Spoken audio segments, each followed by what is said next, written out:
All right, one of our old buddies is crying for more attention. The senior scientist, well, wait a second. I thought we were giving plenty of attention. You might recall me, Vegan Carburetor, had a debate with him, and then I proceeded to make a lot of videos about him.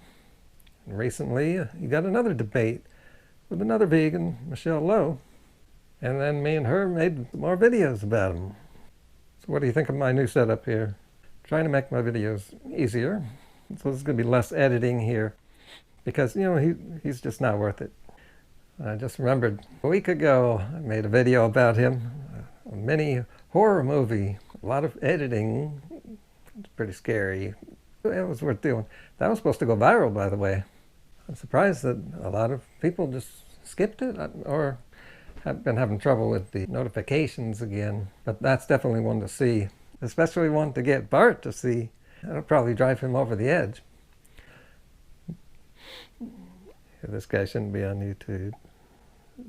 He's ridiculous. And his channel's no good either. I have to put it on high speed to watch one of his videos. And still, I'm not going to make it through this. Check this out. It's 26 minutes, so I'm just going to cover the first few minutes. And look how sad he is that he's just not getting enough attention. So he's claiming the vegan YouTubers are cowards and that they're running scared from him. And no, we're not. A lot of people are just moving on. I moved on. His last debate, he basically solidified the fact that he's just another BSer. So I wore my hat. I usually do, but I wore it just for him, just as a tribute to the fact he's now wearing a hat, covering up his bald head, while people pick on me they say I'm going bald. But not show you many clips, because it takes too much time. But there's one clip I wanted to show you. Their dietary practices, by way of them being supposedly health promoting. And they like to do things like wave papers like this for 3 seconds and say, look, read the title of this paper, it proves my point, without analysing the paper at all. They like to refuse to engage in the actual discussion of that. Yeah, see, that's where Bart gets you with his analysis. That's all he's got. He's got the same stuff that everyone else has. Their take is right, and your take is wrong. Anyway, the reason I showed you that is because waving the paper for 3 seconds. I like to do things like wave papers like this for 3 seconds and say, look, read the title of this paper. It reminded me of something. A video I made 3 years ago. Anti-vegan. Vegetarian diets give you cancer, and then statins eat holes through your brain even faster. He was saying that 25, 30 years ago. Guess what's in the London Telegraph today? Huge, giant, mega study. Read the title of this paper, it proves my point. Mega study, long-term vegetarian diet changes human DNA, raising risk of cancer and heart disease. It's well known that people that eat vegetarian diets culturally are shriveled, are weak, are stupid, are infertile.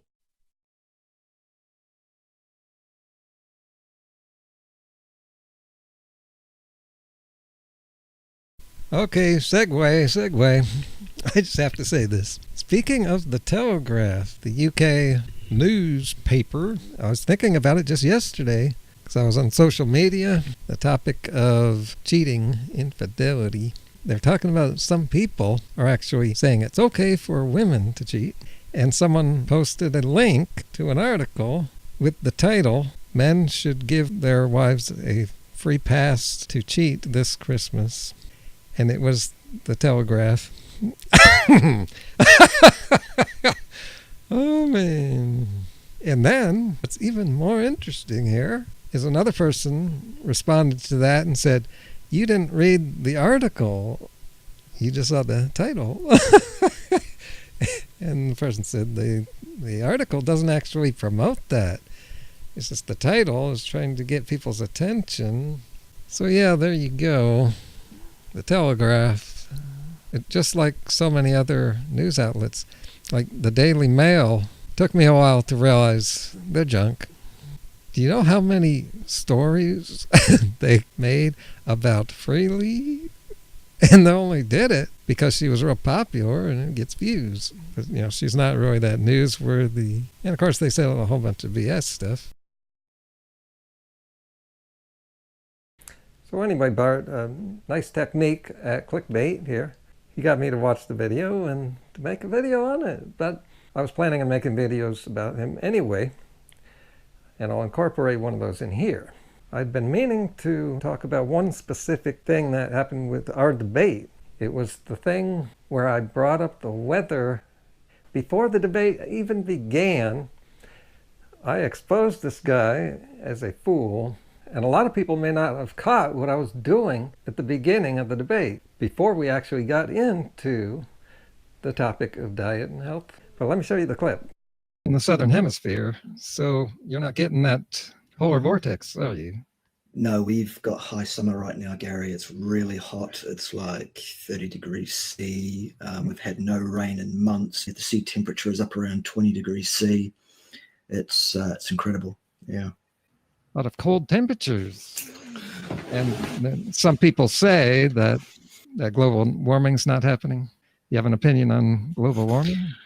The opinions I hold on climate change are that the climate is indeed changing, as it always has done and as it will continue to do into the future. The theory that there is an anthropogenic carbon dioxide and or methane driven warming of our atmosphere is nonsensical in the extreme, in my opinion. It doesn't hold up to even the most basic scrutiny.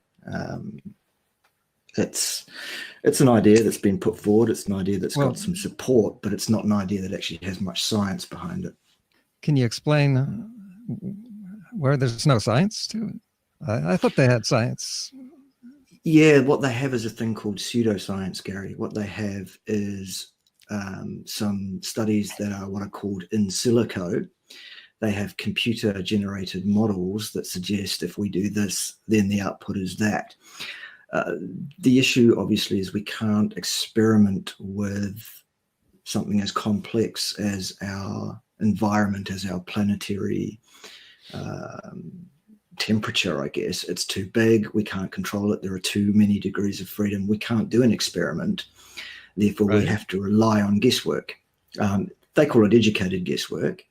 Every single one of the models that they use predicts and indeed requires that the greatest amount or greatest degree of warming in our atmosphere should be at 10,000 meters altitude in the 5 to 7 degrees surrounding the equator in another direction. When you put weather satellites on that, when you do readings of that, when you get balloons up there to measure it, it's not happening.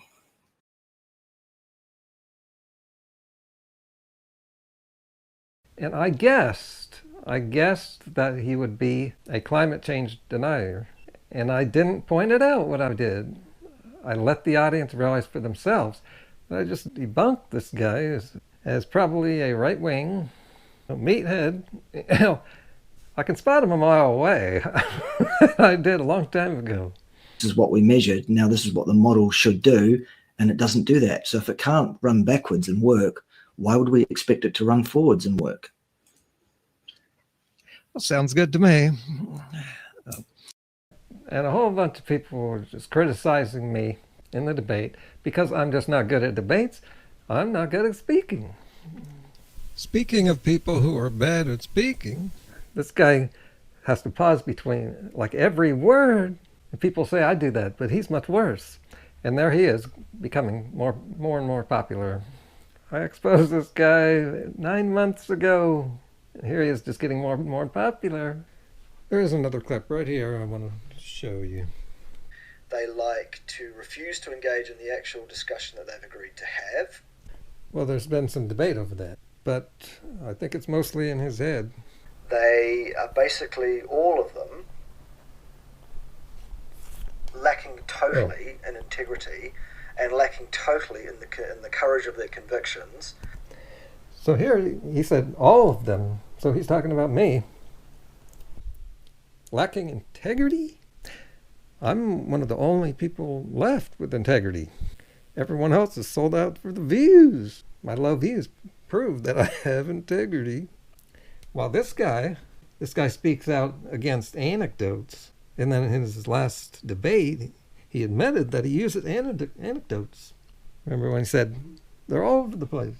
It's everywhere. I said something like that in our debate, and he criticized me for saying that. And absolutely all terrified to face me one-on-one. Well, that might just be true for Vegan Gains. And I said that a couple of weeks ago. You know, one good reason for Vegan Gains not to debate Bart is to not give him the attention. But there's Vegan Gains over there. He's still making videos about him. So he's giving him attention, but won't debate him. But Bart's had enough debates, and we know what he's all about. And right now he's just wanting more attention and more views, because we know how desperate he is for money. He's out selling stuff. Reminds me of somebody. So let's see what else he has to say about me. For a discussion on an agreed topic about the science of nutrition for human beings. Yeah, me and him talked about that. That was the last topic of our debate. It was pretty good. You might not have seen to the end. It was pretty long.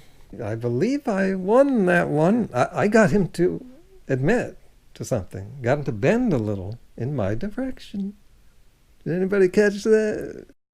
The first discussion I had way back when, there is still Dr. a copy Ricky. of that discussion available, and that was a discussion with so-called Dr. Ricky.